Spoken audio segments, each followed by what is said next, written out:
तो last part में हमने देखा था कि जिन डिसिपल्स को चुनते वक्त किंग यांग से मिलता है, जो कि अभी जिन का डिसिपल मतलब फ्रीडम सेक्ट का मेंबर बनना चाहता था, लेकिन जिन उससे लड़ते वक्त उस पर गुस्से से अपनी पूरी पावर का इस्तेमाल करने लगता है।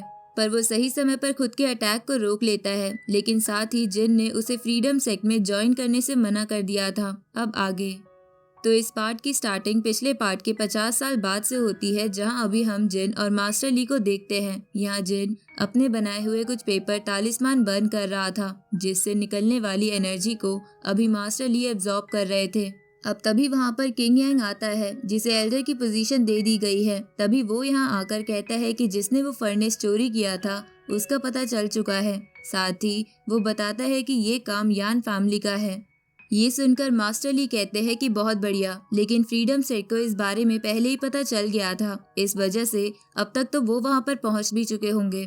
इस पर जिन कहने लगता है कि कोई बात नहीं, हमें भी वहाँ चलना चाहिए, क्योंकि इससे किंग यांग भी मेरे डिसिपल की पावर देख पाएगा।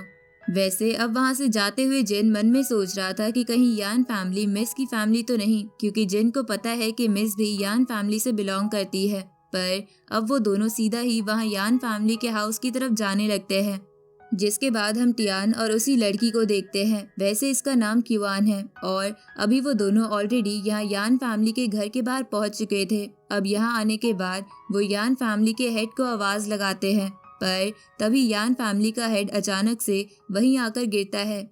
ये देखकर टियान और क्युआन दोनों ही बहुत हैरान थे और हेड से पूछ रहे थे कि उन्हें क्या हुआ है। पर तभी हम अंदर देखते हैं कि जेन यान सेक्ट का एल्डर अपने कुछ साथियों के साथ यान फैमिली के हेड से चिल्लाते हुए कह रहा था कि अगर तुमने वो फर्नेस हमारे हवाले नहीं किया तो हम तुम्हारे बेटे और तुम्हारी वाइफ को खत्म कर देंगे।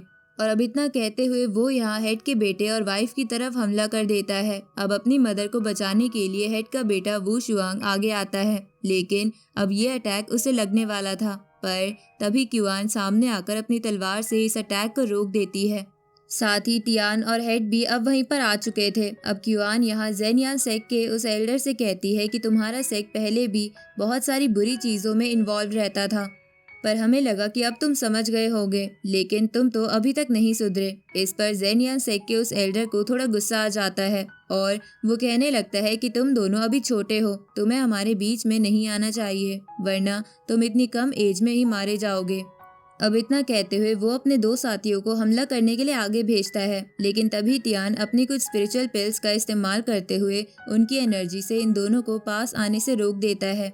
ये देखकर अभी जेन यान सेक्ट का लीडर थोड़ा सा हैरान था, पर फिर वो अपने साथ खड़े असैसिन से आगे बढ़कर उस क्युआन और टियान पर हमला करने का कहता है। अब ये देखते हुए वो लड़की तुरंत ही आगे आकर उस असैसिन से फाइट करने लगती है। इस फाइट के दौरान वो assassin spiritual venom stake technique से क्युआन पर अटैक करता है, लेकिन उसे क्युआन अपनी बुद्धा लोटस लीफ टेक्निक की मदद से डिस्ट्रॉय कर देती है। साथ ही अभी वो लीव्स यहाँ उस असैसिन को लगने वाली थी, लेकिन तभी जेन यान सेक्ट का वो एल्डर सामने आकर उन लीव्स को रोक देता है और क्युआन से कहता है कि तुम तो थोड़ी ताकतवर लगती हो, तुमसे तो मुझे ही फाइट करनी होगी। और अब इतना कहते हुए वो वहाँ अपनी एनर्जी को रिलीज करता है, जिसकी वजह से क्युआन को थोड़ी प्रॉब्लम हो रही थी। इसलिए अब ये देखकर टियान तुरंत ही उसकी मदद करने के लिए आगे बढ़ता है। इधर यहाँ पीछे से हेड का बेटा वू शुआंग टियान को रोक रहा था, क्योंकि वो जानता था कि ये एक ट्रैप है, लेकिन टियान उसकी बात पर ध्यान नहीं देता और जेन यान सेक्ट के एल्डर की तरफ बढ़ने लगता है। लेकिन तभी अचानक से जमीन के अंदर से कुछ स्पिरिचुअल चेन्स बाहर निकलकर उसका पैर पकड़ लेती है, तो वो उन्हें अपनी एनर्जी से तोड़ने की कोशिश करता है, पर तभी वो वहां से टेलीपोर्ट हो जाता है। ये देखकर सभी हैरान थे, लेकिन यहाँ जेन यान सेक्ट का वो एल्डर जोर जोर से हंस रहा था।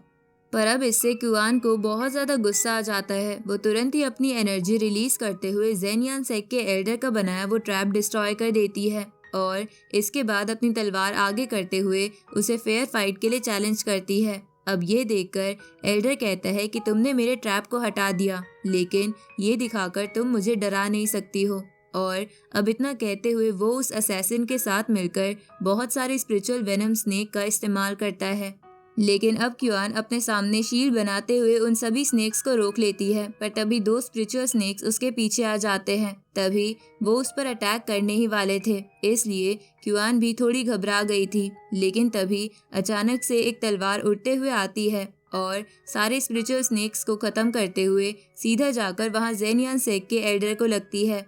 इसकी वजह से वो एल्डर और असैसिन दोनों ही वहां से पीछे हो गए थे। वैसे ये तलवार वहां हवा में जिन ने फेंकी थी। जिन अभी उस एल्डर से कहता है कि तुम्हारा जेनियन सेक चोरी करने में बहुत ज्यादा माहिर है। अब ये सुनकर वहां उस असैसिन को गुस्सा आ जाता है और वो जिन पर चिल्लाने लगता है, लेकिन जिन भी तुरंत ही अपनी स्पिरिचुअल स्वॉर्ड से उस असैसिन को एक ही अटैक में खत्म कर देता है।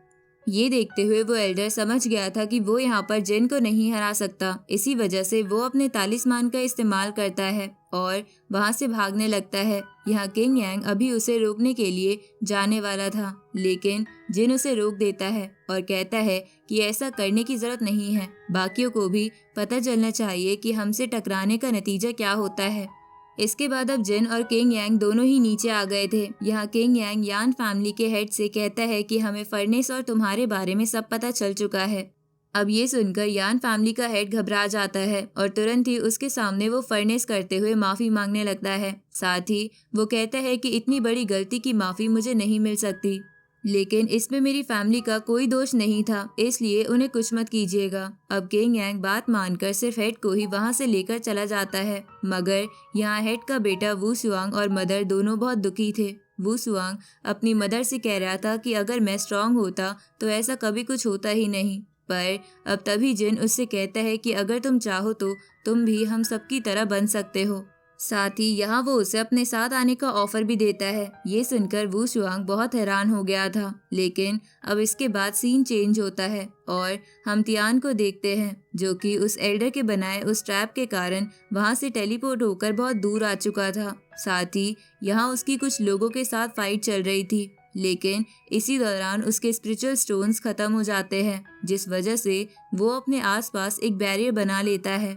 पर अब ये बैरियर ज्यादा देर तक उसे बचा नहीं सकते थे। लेकिन तभी अचानक से एक लड़की वहां पर आकर उन सभी आदमियों को खत्म कर देती है। वो लड़की बहुत ही ज्यादा सुंदर थी, इस वजह से तियान उसे देखकर बहुत ही ज्यादा हैरान हो गया था। वैसे असल में ये वही लड़की है जिससे घोस्ट मतलब फ्यूचर वाला तियान प्यार करता है। वैसे अब जब वो लड़की नीचे आती है तो तियान उससे उसका नाम पूछता है, जिस पर वो लड़की बताती है कि उसका नाम जुई है। इधर तियान तो जुई से मिलकर बहुत ही ज्यादा खुश था, लेकिन अचानक से वहां पर युआनजी आ जाता है, जो कि अभी तियान के ऊपर ही टेलीपोर्ट हुआ था। वैसे वो यहाँ तियान को ढूंढते हुए आया था। अब इसके बाद सीन चेंज होता है और हम देखते हैं कि तियान और बाकी सभी अब जिन के पास पहुंच चुके थे। जिन अभी जुई से कह रहा था कि शायद तुम्हारी जान तियान ने बचाई होगी, लेकिन अब तभी युआनजी उसे बताता है कि तियान नहीं बल्कि जुई ने ही तियान को बचाया है। यहाँ तियान भी शर्माते हुए कहने लगता है कि जुई सच में कमाल की है, उसने एक ही स्वॉर्ड स्ट्राइक में सभी को हरा दिया था।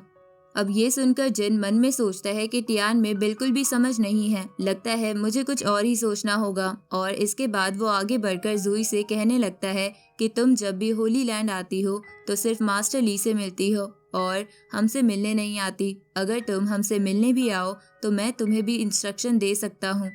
अब ये सुनकर वहाँ क्युआन धीरे से कहती है कि मास्टर जब भी किसी सुंदर लड़की को देखते हैं तो ऐसी ही हरकतें करने लगते हैं। अब ये सुनकर यहाँ तियान थोड़ा घबरा जाता है और तुरंत ही चिल्लाते हुए कहता है कि मास्टर जुई को जाने दीजिए, मैं उसे पसंद करता हूँ। ये सुनकर यहाँ जुई हैरान हो जाती है और तभी जिन तियान से कहने लगता है कि क्या तुम्हें सच में मैं कोई ऐसा आदमी लगता हूँ। इस पर तियान तो नहीं पर क्युआन और युआनजी दोनों ही हाँ करते हैं और ये देखकर जुई हंसने लगती है और जिन से कहती है कि सेक्ट मास्टर मुझे अभी कुछ और भी काम है, इसलिए अब मुझे यहाँ से चलना चाहिए। अभी उसे जाता देख तियान थोड़ा उदास था, पर तभी जुई रुककर उससे कहती है कि तुम्हारा नाम थोड़ा फनी है और फिर वो वहाँ से चली जाती है। अब उसके इतना कहने से यहाँ तियान बहुत ही ज्यादा खुश हो रहा था, लेकिन अब जिन क्युआन और युआनजी से कहता है कि तुम दोनों कल तियान को झरने के पास ले जाकर उसे 1 महीने तक प्रैक्टिस कराओगे, पर वो तीनों ही ऐसा नहीं करना चाहते थे।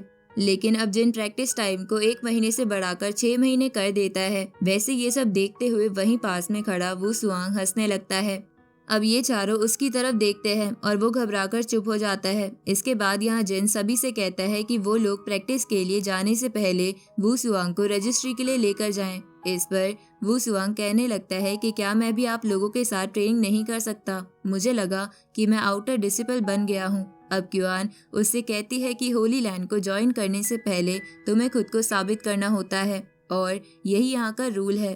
वैसे भी टूर्नामेंट बहुत जल्द स्टार्ट होने वाला है और मुझे यकीन है कि तुम उसमें पास हो जाओगे। देन तुम इनर कोर्टयार्ड को ज्वाइन कर सकते हो। अब इससे वू सुआंग थोड़ा दुखी हो गया था क्योंकि अभी वो फ्रीडम सेक को ज्वाइन नहीं कर सकता।